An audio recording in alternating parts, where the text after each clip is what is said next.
ସନାତନ ଧର୍ମର ପ୍ରତିଷ୍ଠା କରିବା ପାଇଁ ଅଦ୍ୱୈତବାଦର କାହିଁକି ପ୍ରଚଳନ କଲେ ଏବଂ ଏ ଯେଉଁ ସନାତନ ଧର୍ମକୁ ବ୍ୟାପ୍ତ କରିବା ପାଇଁ ଆଙ୍ଗିକ ଭାବରେ କ'ଣ ଭାବିଥିଲେ।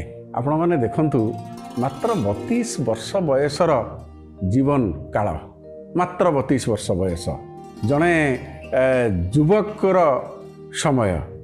ମାତ୍ର 32 ବର୍ଷ ବୟସ ଭିତରେ ଆଦିଗୁରୁ ଜଗତଗୁରୁ ଶଙ୍କରାଚାର୍ଯ୍ୟ ଯେଉଁ କାମ କରିଯାଇଛନ୍ତି ତାହା ଅନ୍ତତଃ ଆମକୁ ବିଶ୍ୱାସ ବି ଲାଗେ ନାହିଁ।